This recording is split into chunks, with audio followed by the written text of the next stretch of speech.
Tahiti Vibes, avec les véhicules FAV disponibles au comptoir d'importation automobile de Mamaou. Yaorana et Maeva sur ITI FM dans votre émission Tahiti Vibes. Les jours de la semaine, comme ça, s'égrènent et moi je passe un moment super sympa en fait. Pourquoi ? Parce que je vous propose tous les jours une interview de chaque candidate au titre tant convoité de Miss Tahiti 2023. Et voilà, on est déjà la candidate numéro 9, comme quoi ça passe assez vite. Et on a le plaisir d'accueillir Inanui Yaorana. Yaorana. Alors dis-nous un peu qui tu es. Présente-toi rapidement pour nos auditeurs s'il te plaît. Yaorana Toporinitia, o Hinanui to Uiwa. Et au Salmon to Upaira. Je suis originaire de Mahina. Mm-hmm. Et voilà. Et tu as 23 ans. Non, c'est ça, j'ai non. 18 ans. Ah, 18 ans, pardon, tu vois. C'est comme quoi, je dis, vous faites toutes très jeunes. 18 ans, c'est un jeune âge pour se lancer dans ce challenge. Qu'est-ce qui t'a poussé, enfin, quand je dis poussé, c'est pas péjoratif, hein, mais qu'est-ce qui t'a porté pour te présenter au titre de Miss Tahiti cette année? Alors, il faut savoir que Miss Tahiti est un rêve d'enfant qui se concrétise petit à petit cette année pour moi. Mm-hmm. Et ce qui m'a poussé à participer justement cette année, c'est parce que c'est la continuité de mon titre de Miss Hawaii 2023. Et c'est aussi parce que c'est un sujet qui me touche un peu, c'est un peu sensible, mais aujourd'hui, ma tati qui est décédée il y a environ 4 ans aurait pu avoir 60 ans. Et je ne sais pas pourquoi, mais je sentais que c'était cette année que je devais me présenter. Mm-hmm. Et je trouve aussi qu'il ne faut pas attendre d'être quelqu'un pour que les choses se fassent. Il faut apprendre en marchant.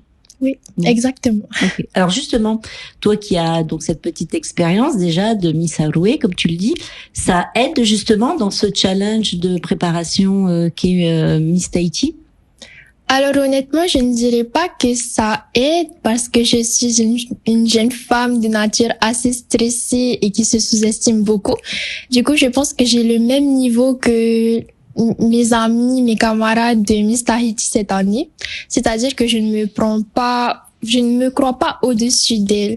Au contraire, je pense que je peux apprendre d'elles toutes. Mm-hmm. Ce sont toutes des femmes formidables et j'apprécie le fait de participer à Miss Tahiti cette année avec elles. Alors moi, je pensais pas du tout que tu allais te sentir supérieure à elle. Je pensais plutôt sur le fait qu'il y a déjà des événements que tu as dû vivre et que comme tu es toute jeune, parce que 18 ans c'est très jeune, oui, est-ce que ça aide un peu quand même? Tu te sens un peu plus, on va dire, renforcée par cette expérience que tu as déjà vécue ou pas? Je dirais un peu quand même. Un petit peu quand même. Hein. Oui. Bon, c'est bien. Parce que c'est vrai que 18 ans, c'est quand même très jeune. Oui, très jeune. Alors, l'objectif de cette interview, c'est justement d'aider nos auditeurs à te découvrir, à en savoir un petit peu plus sur toi. Donc, à chaque fois que je vais te demander, te poser une question, ce qui m'intéresse aussi, c'est forcément pourquoi tu fais le choix que tu auras fait. D'accord ? Oui, ok. Alors, on y va. Alors, si tu étais une île ou un endroit en Polynésie, ça serait où ? Je ne suis pas quelqu'un qui a beaucoup voyagé, mais la réponse doit être évidente, peut-être un peu banale, mais ça serait Tahiti. Pourquoi ? Tout simplement parce que c'est l'île où j'ai grandi. C'est là que mes parents m'ont élevée. Je connais la plupart des communes et c'est pour ça, je me sens vraiment chez moi ici. Tu as étudié où ? Alors, il faut savoir que j'ai fait ma scolarité dans la commune de Hawaii, de la maternelle jusqu'à l'obtention de mon baccalauréat général. Et du coup, là, maintenant, j'étudie à l'ICEP, à la Mission. D'accord. C'est un bel établissement aussi. Il y a une bonne ambiance, hein. Oui. Alors, si, du coup, toi, tu n'as pas trop voyagé, comme tu dis, est-ce qu'il y a un endroit en Polynésie ou ailleurs qui, vraiment, tu te dis, ah, si je pouvais là tout de suite, si là tout de suite on réalise ton rêve, t'aimerais aller où? Peut-être pas en Polynésie, mais je dirais à Hawaï. J'ai toujours voulu aller à Hawaï parce que ma meilleure amie, elle est le contraire de moi. C'est-à-dire que moi qui ne voyage pas beaucoup, mademoiselle voyage beaucoup. Et du coup, c'est l'endroit où elle va souvent pendant les vacances. Et elle a toujours voulu m'emmener là-bas, mais j'ai toujours préféré rester ici. D'accord. Donc c'est un endroit qui quand même titille ta curiosité. Oui, beaucoup. D'accord. Alors si tu devais être un élément, l'eau, l'air, le feu, la terre, ça serait lequel et pourquoi? Je dirais que l'élément que je devrais être est l'eau. tout simplement parce que je peux être de nature douce, mais je peux aussi être très énervée comme la houle. C'est-à-dire que ça dépend de ce que les personnes font avec moi. C'est-à-dire que si elles abusent de ma générosité et de ma bienveillance, je peux quand même apprendre à fermer mes portes et être assez sévère quand même. C'est bien ça c'est une bonne chose parce que c'est vrai que faut pas confondre gentillesse oui, exactement. et excès quand même, hein. Bon, c'est bien. Tu as du caractère, c'est ce qu'il faut. Alors maintenant, on va rentrer un petit peu peut-être dans les souvenirs. Est-ce qu'il y a une chanson de ta vie ou d'aujourd'hui qui exprime vraiment quelque chose pour toi, qui est importante à tes yeux? En réalité, il y en a deux. En ce moment, j'écoute beaucoup Rea Varua de Nuhore Temeana. Ça fait plusieurs mois que je l'écoute en boucle et j'aimerais beaucoup danser dessus, peut-être faire un solo et publier cette vidéo sur Facebook. Je ne sais pas, cette musique m'appelle. Elle t'appelle? Oui. Ah, c'est important ça. Oui, à chaque fois que je l'entends et que je la chante, j'ai l'impression d'être beaucoup plus proche de ma culture. J'ai l'impression d'être une vraie Tahitienne qui parle la langue, qui la comprend, qui a envie de l'exprimer à travers des gestes. Qui est complète, c'est ça ce que oui, tu veux exactement. dire? Complète. Ok. Alors du coup, si tu devais être un art, ça serait lequel? Je dirais que je serais la danse tahitienne, plus communément appelée ici le Uri Tahiti. Mm-hmm. Tu en fais déjà, j'imagine? J'en faisais, mais j'ai dû arrêter car j'ai dû passer le bac en terminale et du coup, je n'avais pas forcément l'emploi du temps qui collait. Qu'il faut très investi, hein. Oui, pour faire, il faut savoir que dans la danse tahitienne, il n'y a pas que les répétitions de danse, chorégraphie, etc.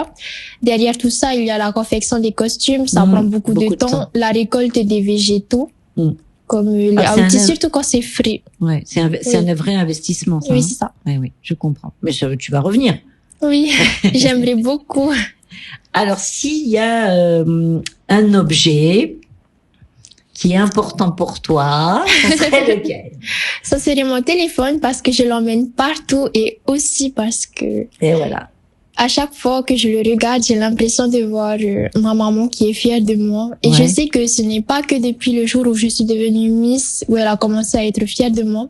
C'est vraiment depuis ma naissance. Elle m'a toujours poussée à devenir la meilleure version de moi-même. Et c'est pour ça que c'est la personne qui compte le plus pour moi. Alors du coup, je me doute un petit peu, mais peut-être que je me trompe de ta réponse à la question suivante. La personne, connue ou pas, ou connue que de toi peut-être, qui est que t'aimerais, à qui tu aimerais ressembler ou qui t'inspire. On retourne à maman ou il y a quelqu'un de plus? Alors, j'aurais bien dit maman, parce qu'en fait, elles sont deux. Il y avait Malama Chavez. Peut-être que c'est une réponse assez banale parce que c'est l'une des Miss Tahiti qui a réussi à susciter l'attention de tous lorsqu'elle a réussi à gagner Miss Tahiti et Miss France. Mais c'est tout simplement parce que je m'identifie à elle par rapport à le harcèlement scolaire qu'elle a vécu. Peut-être que moi, ce n'était pas par rapport au fait que je sois grosse, comme l'on dit ici. Mais j'ai quand même subi du harcèlement scolaire et j'aimerais que tout le monde se rende compte de l'importance que ça a. De ce que ça fait, hein. Oui, exactement. Parce que je trouve que nous, enfin, les parents et les professeurs ne font pas assez attention à ça. Lorsqu'on les prévient comme quoi on nous a embêtés ou quoi que ce soit, ils disent que ce n'est rien, ça va passer, c'est juste des petites chamailleries mais des fois, avec c'est les bien enfants. Plus grave. Oui, alors que je connais des personnes qui ont déjà voulu s'automutiler ou encore qui avaient des pensées suicidaires, tout ça à cause de la méchanceté des enfants. Et je trouve que tout commence par l'éducation. Et c'est pour ça qu'on doit protéger les citoyens de demain qui sont les enfants et les adolescents. Je suis bien d'accord avec toi. Et alors du coup, puisque la personne qui t'inspire c'est Vai Malama, est-ce que tu as le même dicton qu'elle, la même devise qu'elle, ou tu as ta propre devise? Je pense que j'ai ma propre devise. C'est bien, c'est laquelle? Alors, je dirais que ma devise à moi, c'est tu ne dois pas essayer d'être en compétition avec les autres. Tu dois être en compétition avec toi-même. Parce que tu dois devenir la meilleure version de toi-même. Bah écoute, moi je trouve qu'à 18 ans, tu as une maturité très importante. Moi, je trouve que tu assures très très bien et que ça se passe très très bien. Tu vois, on arrive déjà quasiment à la fin. On arrive déjà à la dernière question qui est où tu te vois, comment tu t'imagines dans les 2-3 ans à venir, au-delà du titre de Miss Tahiti d'ailleurs. Au-delà du titre de Miss Tahiti, je m'imagine ayant obtenu ma licence et peut-être en poursuivant un master en information et communication. Parce que plus tard, j'aimerais travailler dans le monde de la communication, plus précisément celui du journalisme. Très bien. Écoute, c'est ce que je te souhaite, ma belle, parce que je trouve que franchement, hein, je dis toujours ce que je pense. Hein, tout le monde est habitué à ça. Pour 18 ans, c'est bien. Tu assures bien, tu vois, et je trouve que tu as bien surmonté cet exercice qui est pas facile. Alors, je te souhaite, comme à toutes tes copines de la promotion, beaucoup de succès. Sois heureuse quoi qu'il arrive, hein, parce que de toute façon, c'est un moment de la vie. La vie va être encore riche pour toi. Donc, je te souhaite beaucoup de succès. J'encourage donc nos auditeurs à retrouver cette interview en replay sur notre page Facebook. Comme ça, ils verront ton magnifique sourire. Merci beaucoup, Val. De rien, ma belle. Prends soin de toi, prenez soin de vous, restez fidèles à la plus belle des radios ITFM. Nana! Tahiti Vibes, avec les véhicules FAV, disponibles au comptoir d'importation automobile de Mama'u.